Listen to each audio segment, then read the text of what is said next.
Oi, gente!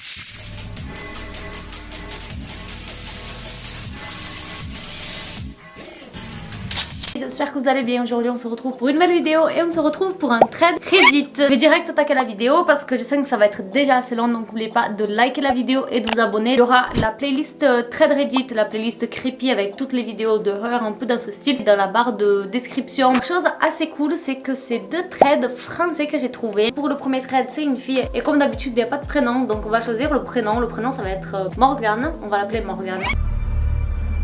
Donc Morgane nous dit que voilà, quand elle était au lycée, c'était pas une élève bosseuse de ouf, genre de fille qui était entre 12 et 14, vous voyez. Elle nous dit qu'il y avait un professeur de maths qui était un peu énervé de la situation, de voir que Morgane elle avait beaucoup de capacités, mais que finalement elle allait pas chercher des meilleures notes, elle se contentait de ce qu'elle avait. Lors d'une réunion parents-prof, ce professeur de maths a dit aux parents de Morgane que voilà, elle gaspillait ses capacités, que certes elle avait 12-13 de moyenne, mais qu'elle pourrait avoir beaucoup plus et qu'il était pas satisfait, qu'elle passait les cours à dessiner alors que je veux dire 13-14, genre en maths c'est quand même bien, mais ce prof était vraiment dérangé par les notes de Morgane. Il faisait vraiment une fixette sur Morgane. Donc la mère à Morgane, elle a tout simplement dit que voilà, genre elle est totalement d'accord et qu'elle en voudrait pas au prof s'il lui met un peu plus la pression pour que Morgane ait des meilleures notes, et c'est exactement ce que ce prof a fait. De plus en plus il était sur son dos, vraiment genre il a lâché pas. Elle a dit aussi que voilà, toujours quand il fallait interroger quelqu'un, il interrogeait toujours Morgane, que pendant les exercices il allait toujours s'asseoir à côté d'elle, et elle ça la dérangeait, ça la mettait mal à l'aise, mais elle osait pas vraiment le dire. Jusqu'à qu'en fait même les potes de Morgane ont commencé à trouver que ce prof était un peu obsédé par elle, que même quand c'était pas pendant les cours, il allait la voir dans d'autres classes, dans le couloir, et Morgane se posait de plus en plus de questions et ça la dérangeait de plus en plus. Le dernier cours avant les vacances de Noël, pendant son cours, le prof de mathématiques a décidé d'organiser une petite soirée. Donc les élèves ils ont été très contents parce que voilà, de base ils étaient censés avoir cours, et là ils avaient soirée, donc c'était cool. Le prof l'a amené du faux champagne avec du chocolat, et en fait il a proposé une tasse à Morgane. Morgane a accepté, elle a bu la première tasse, il a proposé du chocolat et ensuite il lui a donné une autre tasse en disant qu'elle méritait et que ses notes s'étaient améliorées, parce que c'est vrai qu'avec la pression elle était quand même passée d'un 13 à 15-16 de moyenne, donc c'était très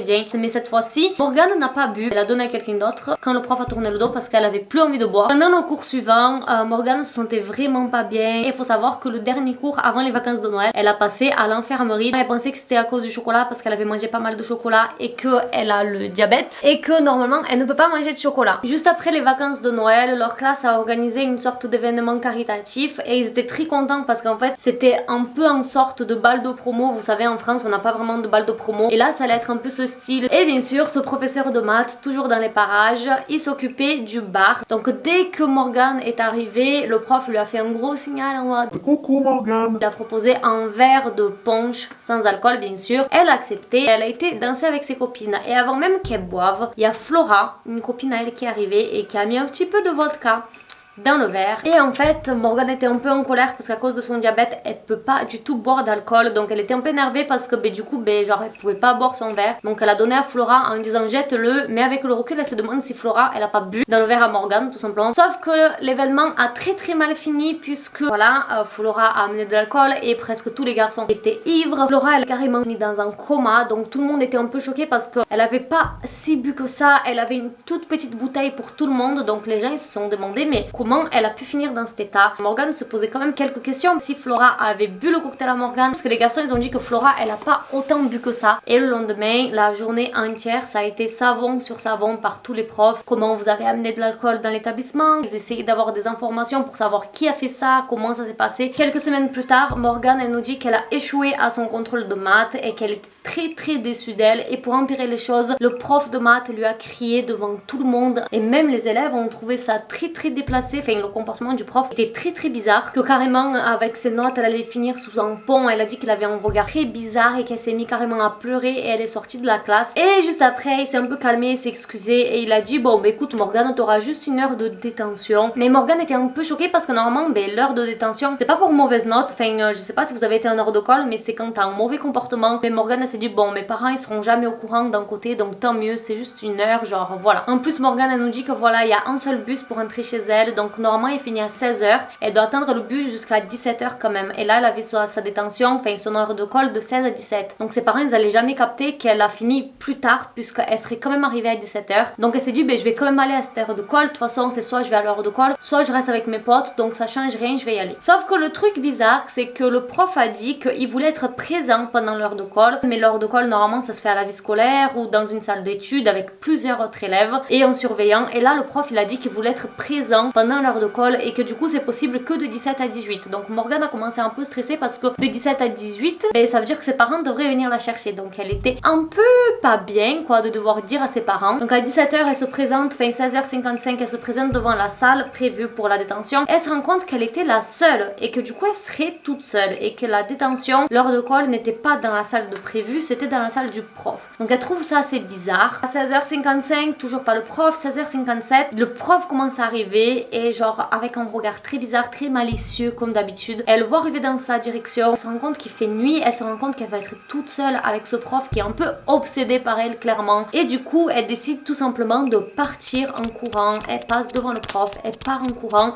et elle va à l'arrêt de bus et elle arrive à choper le bus de justesse puisque je vous ai dit le dernier bus était à 17h. Et elle a dit que quand elle est passée devant lui en courant, le prof a commencé à lui crier dessus en disant tu dois venir, tu dois m'obéir, t'es sous mes ordres, viens ici, viens ici. Et ça a fait qu'en fait elle a même pas fait demi-tour. Elle a clairement tracé parce qu'une fois de plus il avait vraiment ce comportement, un comportement qui n'est pas normal pour un professeur. Le lendemain elle a été en cours, elle avait cours de maths et le prof n'est jamais venu. Ni les prochains jours, ni les prochaines semaines. Faut savoir qu'un psy est tout simplement venu dans leur classe et a demandé aux gens si quelqu'un voulait parler du prof de maths, mais Morgane dit que vu que personne s'est prononcé et que personne savait ce qui s'était passé, ben elle a pas eu le courage de dire quoi que ce soit et elle en a plus jamais entendu parler de ce prof de mathématiques jusqu'à que elle est devenue professeure. Et un jour elle parlait avec un collègue qui était aussi professeur et elle a raconté que quand elle était jeune elle avait vraiment un prof de mathématiques qui était très bizarre. Elle a raconté en gros l'histoire et là son pote il devient complètement pâle quand il entend son nom de famille parce qu'il faut savoir qu'en fait quelques jours avant son heure de détention, son professeur avait tout simplement été arrêté parce qu'il avait du contenu pédophilique. Le flic l'avait relâché en attendant d'avoir plus de preuves et le lendemain c'est quand le prof était très énervé et qu'elle comprenait pas pourquoi il s'était tellement énervé sur elle. Et Morgane nous dit peut-être que cette heure de détention n'était qu'une heure de détention et j'en serais sortie sans problème, mais maintenant je ne le saurais jamais et je me demanderai toujours ce qui serait passé là-bas si j'étais restée là-bas ou si je n'avais pas pris mon bus. Et désolée Flora, peut-être que vous avez été expulsée à cause de moi, mais vous m'avez peut-être sauvé la vie. Et c'est comme ça que le trade se finit. Donc moi je trouve ça ouf, c'est le genre de choses qu'on s'imagine pas qui peut se passer dans un lycée et c'est des choses qui peuvent arriver à tout le monde. Et juste à la fin des deux trades, n'oubliez pas de me dire lequel des deux trades vous avez trouvé pire. Donc c'est parti pour le deuxième. On va appeler la fille Manon. Manon elle nous dit qu'à l'heure actuelle elle a 19 ans mais qu'au moment des faits elle avait 15 ans et qu'elle venait de passer en première au lycée et elle a tout simplement décidé de créer un compte Twitter. Elle nous dit que voilà, elle a créé un compte Twitter pour se changer un peu les idées par rapport au lycée mais qu'elle n'avait jamais donné son Twitter au lycée, ni à ses proches, ni à ses potes, ni à sa famille. Et elle a dit que même son nom sur Twitter n'avait rien à voir avec son nom dans la vraie vie et même pour la photo de profil. Et pour la localisation elle avait tout simplement mis Paris parce qu'elle habitait dans la banlieue de Paris. Elle nous dit qu'elle avait pas beaucoup de gens qui la suivaient et qu'elle devait suivre juste une trentaine de personnes. Et elle nous dit aussi qu'elle n'allait pas du tout souvent sur Twitter. Elle nous dit que voilà, elle était chez elle en train de chiller, elle regardait YouTube et elle reçoit un message sur Twitter. Donc déjà elle était super choquée d'avoir une notification sur Twitter puisqu'elle mettait même pas de tweet. En présumé Paul, qui a environ 200 abonnés, qui lui dit: salut, je m'appelle Paul, je viens d'avoir 17 ans et je voulais savoir si tu habitais à... parce que je déménage et je vais rentrer dans le lycée là-bas et je cherche des amis à me faire. Elle commence à se poser des questions parce que elle a jamais dit le nom de la ville où elle habitait sur Twitter et encore moins le nom de son lycée. Mais elle s'est rappelé qu'une fois elle avait mis un tweet par rapport au bus en disant que le bus nanana avait du retard. C'est vrai que le bus nanana passe dans la ville où elle habite et c'est un bus que généralement les gens qui le prennent la plupart du temps c'est pour aller à ce lycée. Donc elle s'est dit bon il a fait le rapprochement par rapport à ça mais il est quand même très fort d'avoir fait le rapprochement parce que même elle avait pas fait de base. Comme elle s'ennuyait et qu'il avait été très poli dans son message, elle a répondu et elle a dit que cette soirée la conversation a été très fluide, ils ont beaucoup parlé, sauf que Paul a commencé à poser des questions un peu plus privées. Est-ce que tu habites loin du lycée? Est-ce que tu habites dans une maison ou dans un appartement? Est-ce que tu as des frères et sœurs? Est-ce que tu t'entends bien avec ta famille? Vous voyez, genre des questions un peu privées. Elle a dit qu'elle a pas trop répondu mais que Paul malheureusement a pas trop insisté et elle nous dit malheureusement parce que s'il aurait insisté elle aurait trouvé qu'il était relou, elle aurait bloqué direct. Or le fait qu'il ait pas insisté, elle s'est dit bon peut-être qu'il a juste été maladroit, il voulait avoir des infos sur moi mais il insiste n'existe pas, donc c'est cool. Donc les discussions ont continué pendant encore plusieurs semaines et Paul il décide d'avouer à Manon, juste après la Toussaint, il va faire la rentrée dans son lycée, qu'il voulait lui faire la surprise mais qu'il pouvait pas tenir plus que ça, que sa mère a enfin finalisé le déménagement, qu'il a envie de la voir dès demain. Et Manon, ben genre elle est super choquée et d'un côté elle est super contente. Elle lui donne un lieu, du coup ça serait pendant la récréation, et Paul il lui dit qu'il préfère un endroit un peu plus isolé parce que voilà, il lui dit je t'avoue que j'ai un peu peur de pas trop connaître parce qu'on s'est jamais vu. Et du coup Manon lui indique les toilettes du 3e étage où c'est un endroit que généralement ils ont pas le droit d'y être à part les heures de cours, donc ils seront vraiment que tous les deux. Paul il dit oui, Manon dit oui, tout le monde est d'accord et le rendez-vous est fixé. Voilà, le lendemain arrive, la sonnerie sonne, elle court vers les toilettes, hop, elle remet un petit coup de maquillage et elle attend devant les toilettes. Et là, elle voit un garçon arriver et c'est Paul, c'est bel et bien Paul, c'est pas un catfish, c'est pas un mec avec une fausse photo, c'est pas une arnaque, c'est rien du tout. Donc là je vous avoue j'étais un peu choquée, je m'attendais pas du tout à ça, je pensais qu'elle allait avoir une chute parce que vous savez dans les traits de Reddit ça monte et wouh ça descend d'un coup. Mais pas du tout. Et elle nous dit quand même que voilà, il avait dit qu'il avait 17 ans, il avait l'air de faire un peu plus vieux, elle lui aurait donné 20 ans facile. Ils se discutent, ils s'entendent super bien, ça va être bientôt la fin de la récréation et Paul lui propose de l'amener au fast-food juste après pour qu'ils y aillent ensemble. Mais Manon lui dit que c'est hors de question, qu'elle a pas d'argent sur elle, enfin qu'elle avait pas prévu le truc. Mais elle lui dit par contre que s'il veut, il peut l'accompagner jusqu'à l'arrêt de bus, comme ça ils se voient en dehors du lycée, ils marchent ensemble, tout ça, genre voilà. Et Paul bien sûr il accepte direct, donc elle est super contente que voilà Paul accepte ses choix, elle a dit non, il a respecté. Ça devient une habitude, une routine pendant quelques jours, quelques semaines. Ils se retrouvent aux toilettes du 3e étage à la récréation de 10h. Et ensuite à la fin de la journée, Paul l'accompagne jusqu'à son arrêt de bus, donc genre ils se voient quand même 2 fois par jour. Un vrai truc commence à se créer. Mais un truc que Manon elle trouve un petit peu bizarre, qui l'a interpellé, c'est qu'elle ne le croise jamais quand elle doit changer de salle, au self. Mais là non, en fait elle le voyait que à 10h. Et ensuite quand les cours se finissaient. Mais Manon elle s'est dit écoute, le lycée il est tellement grand, il y a plus de 1500 élèves, c'est un peu normal que je le vois pas forcément. Donc ce petit manège, Manon elle nous dit que ça va durer environ un mois. Donc ça a commencé juste après la Toussaint, donc le 1er novembre. Pendant un mois, ça va être ça, ils vont se rapprocher de plus en plus, qu'il y a une confiance qui s'installe. Et le 14 décembre, Manon elle décide de se confier à Paul en disant que genre elle est un peu saoulée parce que son père est parti au travail, que son frère il est toujours chez des potes, que sa soeur elle est en voyage et que sa mère doit finir jusqu'à tard au travail. Donc elle dit qu'elle en a un peu marre d'être toute seule à la maison. Et elle nous dit qu'elle a été imprudente, mais au bout d'un moment, genre ils se parlaient depuis déjà 2 mois. Alors, au moment c'est vrai qu'on va se poser des questions sur quelqu'un à qui on parle tous les jours, qu'on voit tous les jours. Enfin c'est pas juste quelqu'un qu'elle connaît à travers les réseaux. Elle voit dans la vraie vie, elle voit qu'il est sincère, elle voit qu'il est respectueux. Bref, le même soir, une fois de plus, il la raccompagne jusqu'au bus. Faut savoir que pour arriver jusqu'à chez Manon, il y a seulement 2 arrêts de bus, donc c'est vraiment super à côté. Donc il est 17h45 environ et en descendant du bus, il fait déjà nuit. Je me dis que dès qu'elle descend du bus, elle a un feeling très étrange, genre on peut pas trop expliquer ce sentiment à part si vous est déjà arrivé quelque chose. J'ai déjà vécu ça à Londres, je vous mets la story time juste ici si jamais. Elle nous dit qu'elle se sent observée, donc elle a un réflexe qui est de prendre son iPhone et de couper la musique tout en gardant les écouteurs.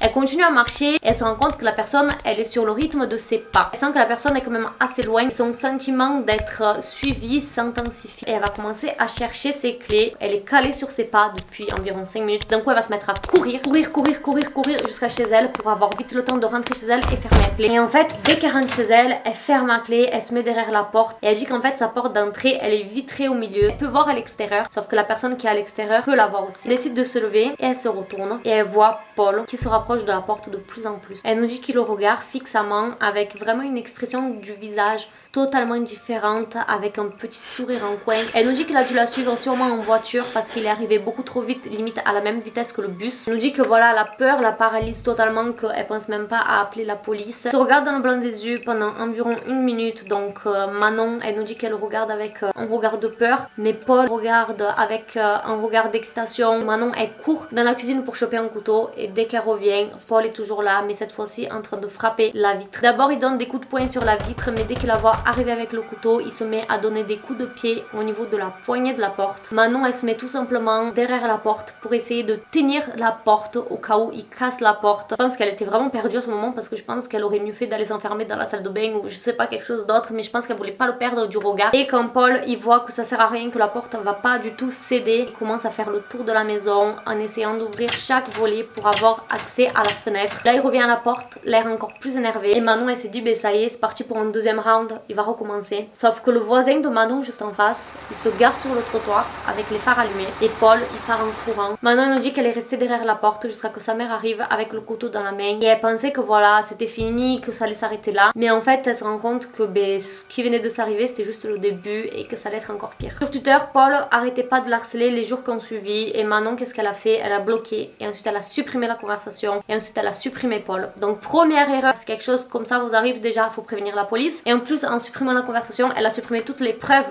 de menaces. Elle a clairement supprimé l'existence de Paul dans sa vie mais on peut pas juger parce que sur le moment on réfléchit pas vraiment, genre notre cerveau est pas planifié pour ce genre de situation. Dès qu'elle a bloqué, il y avait un autre compte qui la suivait du coup qui s'appelait Paul 1, Paul 2, Paul 3, vous voyez genre plein de comptes. Et elle nous dit qu'elle a dû bloquer au moins 50 comptes sur Twitter et c'est là qu'elle a commis une des pires erreurs, c'est qu'elle a carrément supprimé son compte Twitter. Au fil du temps elle a eu le courage d'en parler à certaines personnes, elle a essayé de se renseigner auprès des gens qui étaient censés être dans la classe à Paul et tout le monde disait qu'il connaissait pas cette personne et elle s'est rendue compte que Paul n'était même pas inscrit dans son lycée, Paul n'existait pas tout simplement. Elle se demande même si Paul était son vrai prénom et elle nous dit que depuis ce jour-là elle n'en a plus jamais entendu parler de Paul. Elle nous dit qu'elle a jamais porté plainte parce qu'elle était mineure et pour porter plainte elle aurait dû en parler à ses parents et qu'elle avait très honte de s'être fait avoir et que la personne soit carrément venue chez elle, ça a aggravé la chose et aussi parce que elle avait supprimé Twitter donc elle avait plus aucune preuve, elle se voyait pas aller à la police sans aucune preuve. Le but de ce thread c'était vraiment d'avertir sur le danger des réseaux sociaux, de démontrer que ce genre de truc n'arrive pas qu'aux États-Unis, qu'en France on doit faire vraiment attention parce que ça peut arriver à tout le monde.